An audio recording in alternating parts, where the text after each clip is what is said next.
Hi, this is Tisch Aitken, and this is your astrological check-in. It is Thursday, February 8th, 2024. If you haven't already, if you could please subscribe to my channel, it would mean the world. I really appreciate it. We are in so much activity and energy. We are in the new age of Aquarius, and we've gotten several previews. Saturn, which anchors our goals, transited in the sign of Aquarius on and off initially from March 23rd of 2020 through July 1st of that year. It re-entered on the winter solstice. It met up to form what's known as a great cycle, which happens every 20 years. Saturn met up with Jupiter. Jupiter is the vision, Saturn is the structure. And they met up on December 20th, 2020 at 0 degrees of Aquarius to usher in a whole new story. And we've been living and operating in a more digitized world than ever, and we already were, but it's becoming more so. And it was part of the pandemic in the early stages where Aquarius is about socializing and groups and organizations and community. In modern times, it's technology and social media and the internet. And we were practicing social distancing really within a week of when Saturn initially entered Aquarius in March of 2020. And we've seen the ramifications, good and bad, of Saturn return of the internet, which began in 91 when Saturn was at the first degree of Aquarius. It went public on the stock exchange in 94 at the final degree of Aquarius. Now we're working in a whole new tale. Pluto, which is the great transformer, destroyer, and planet of big money, joint resources and ventures, insurance and debt and taxes. Pluto is also the planet of power, big power. Pluto entered Aquarius briefly from March 23rd through June 12th of last year. We got a very brief dip into Aquarius, so fast that none of us really acclimated, but we all were talking more and more about AI. And now Pluto re-entered the sign of Aquarius on January 20th of this year. It's going to be in Aquarius for the next 20 years through January 20th of 2040. That's a huge deal. This is now Rod Serling should be around. This is the Twilight Zone. It's going to be living in whole sorts of different types of realities and virtual reality, and I don't even know what to say. Science, technology, aviation are all going to accelerate at lightning speed. We want to keep, Aquarius is a sign of humanitarianism, but it could be the detached humanitarian who, gives to social causes but doesn't think and act locally, which would be a real shame given the fact that Saturn and Neptune also really shape this entrance and this ingress into Pluto in Aquarius, because Saturn and Neptune, the last time they were both in the sign of Pisces was around 1848. The Communist Manifesto was written in 1846, and Saturn and Neptune came together in 1848 to form a conjunction. Neptune takes 165 years to transit, and it's getting to the final degrees of Pisces this spring. And then Saturn takes about approximately 29 years to transit. But having both in the same sign, Neptune ruling the sign of Pisces, Saturn in a sign it does not love to be in. Well, the Communist Manifesto is a classless society, and Saturn deals with status and public status and government and authority. So we're dealing with reality getting changed and dissolved in many ways. I'm not saying there's not going to be a class. I'm not saying we're approaching communism. I'm saying reality is going to get very challenged. And yet there's going to be a lot of rebellion. The last time Pluto was in Aquarius was 1779 to 1799. And during that time, the French Revolution occurred from 1789 to 1799, just a year past that, during that, and in that time, Pluto, in 1789, Pluto was transiting in Aquarius at the world point. I often mention the world axis or the world point. Anything at 15 degrees of the fixed signs. Taurus, Leo, Scorpio, and Aquarius. In 89, Pluto was going back and forth, 15 fixed. So that was a big deal. Now, and then there was the Irish uprising in 1798 that not many talk about or know about. Can't say I was well versed in it myself, but that didn't go long, but that was another example. It's revolutionizing our thinking. It's bringing a sense of learning to a whole other level. This is really up-leveling your skills. And many of us did not grow up from inception with technology. Some of you have, a lot of you haven't, including me.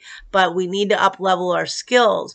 But also, Saturn in Pisces. AA was founded during Saturn in Pisces in 1935, during a very difficult time in history. This is a big, big focus on mental health. Neptune reaches the final degrees of Pisces this spring. I believe it begins on May 4th that Neptune gets to 29 degrees of Pisces, the final degree of the zodiac, a fixed star known as Shiat. That is a fixed star connected with self-undoing and with suicide and drowning. And Kurt Cobain committed suicide in 1994 when Saturn was at the world point where it is right now, 7 degrees of the mutable Earth sign of Virgo. Anything transiting at 7 of the mutable signs. Gemini, Virgo, Sagittarius, and Pisces. This is not to instill fear. This is to focus on the fact that we don't want to become an episode of the Twilight Zone completely. We need connection.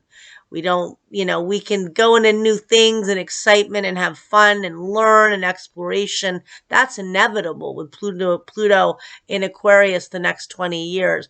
But we need to do things locally. We need to check in on those that are not doing so well. A lot of the artists and creative people have been very lost in this time. And people in general feel alienated or depressed or what it might be for that individual. This is universal experience of mental health issues, and people are vying with it in different ways. Some are doing okay. Some are really struggling. Homelessness is ubiquitous. It's not just the big expensive cities. It's the suburbs. It's everywhere. So it's another thing. Pisces is the helpless, focusing on helping others and even pushing yourself sometimes to try to do something locally, even if you don't feel like it. Sometimes there'll be people that just can't right now. And there are a lot of opportunities remotely. There's Pluto in Aquarius that they can do therapy or other ways. Now let's dive into this new moon. Today, the sun formed a square to Uranus. That's why I'm all shaken up. And that happened at 5:46 a.m. Eastern Standard Time at 19 degrees of Aquarius and of Taurus, the fixed signs. Uranus is the modern ruler of Aquarius, the planet of genius, brilliance, and chaos. There will be a new moon tomorrow. I want you all to circle on your calendars. The new moon occurs at 5:59 p.m. Eastern Standard Time and at 2:59 p.m. Pacific Standard Time. It will occur at 20 degrees and 40 minutes of the fixed air sign of Aquarius. This to me is a supercharged, powerful, electric new moon that reinforces the Pluto and Aquarius story. And the thing you're going to notice every time in the next 20 years that a personal planet changes signs, which would normally be around this time of year. When it enters the sign of Aquarius, it's going to meet up with Pluto. So we already had Mercury meet up with Pluto. And that Mercury is going to transit in Pluto through February 23rd. Mercury's going to transit in Aquarius through February 23rd. That's brilliant, innovative, inventive energy. It's very social. It's good for networking. Remember, everybody, that all of the planets are now direct. That is a cosmic green light to go forward in your goals, move ahead, launch things, plan meetings, take new classes you want to take, plan a trip. We're going to have an eclipse on March 25th. So as we get towards the end of February, early March, not saying not to do things because all the planets are direct through April 2nd. But right now we don't have eclipse energy building up. We have the planets direct. Awesome. All right. So we got Mercury exalted in Aquarius, innovative, inventive, and brilliant. Pluto newly in Aquarius. They're still conjunct. Deep thinking. Letting go of old thinking because this is about the future. All right. Aquarius is the future.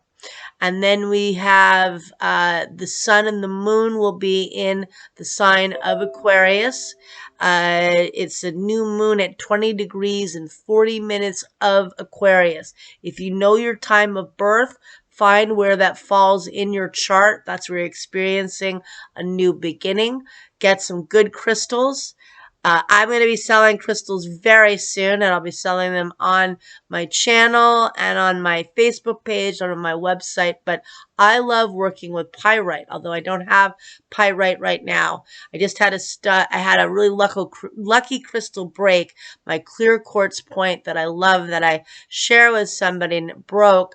Still have it, but until I figure out what I want to do. This is a selenite cluster that I love, and this is helping the anxiety, because Uranus can feel like you're trying to fall asleep with all the lights on in the house. And so that's going on, but it's also exciting. I do feel charged up. Mars is still in Capricorn a little while longer, and in the new moon chart, so I cast it for Washington, D.C., in the new moon chart, it has Leo ascendant. The sun rules the chart. The sun is in Aquarius a little while longer because we enter Pisces season on February 18th. Okay, so it is there for a while longer. Mars is at the last degrees of Capricorn, where it's exalted and very powerful. It actually is at 27 degrees of Capricorn, where Pluto was up until the end of last year. That's actually the degree of the United States Pluto, because the U.S. just had its Pluto return, and we can see through all the change and turmoil in the United States. But the world's in chaos. You don't always need to focus on the United States, but it was the Pluto return there. And Mars will enter Aquarius on February 13th, and it's going to be there through March 22nd. So a lot of energy for learning, networking. Aquarius is the sign of networking. If you're looking for a job, making new social contacts, building community, this is a time for all of us to focus on like-minded people. And then Venus is going to be in Aquarius from, I wrote it down. Let me remember. February 16th through March 11th. So a little while later. But right now, this new moon is square Uranus within a degree. It's going to be at 20 degrees of Aquarius, the fixed air sign. A lot of fixed energy. And it's squaring Uranus, that's at 19 degrees of the fixed earth sign of Taurus, the ruler of Aquarius. Lots of Aquarius shakeups. Mercury squares Jupiter in Taurus. That expands the knowledge and the information and the chaos, the brilliance. Brilliant energy. And the most elevated planet in the chart is the planet Uranus. It's conjunct the midheaven, the angle of life direction. So we're all breaking free from old patterns, which we've been doing the last few years with the Saturn Pluto story, with the Pluto story in Capricorn, eliminating old systems, old structures, ending in our lives, a lot of scaffolding and restructuring, but a lot of permanent ending and change. Now we're at a time of new beginnings. Pluto is newly in a new sign at the very first degree. It's only going to get to 2 degrees of Aquarius this year. It moves 2 degrees a year. And we're building up to another very big aspect this year, the biggest conjunction of the year, which is the Jupiter-Uranus conjunction, which occurs on April 20th at 21 degrees and 50 minutes of the fixed Earth sign of Taurus. Jupiter expanding Uranus, the ruler of Aquarius, freedom, new ideas, new ways of doing things, breaking out of old paradigms. So big time. The new moon, February 9th, 5:59 p.m. Eastern Standard Time. If you can't do it then, you can do it before, do it the next day. What are your wishes? What do you want to learn? Where does it fall on your chart that brings extra strength and oomph in that chart? And I wish you a lot of luck and thank you.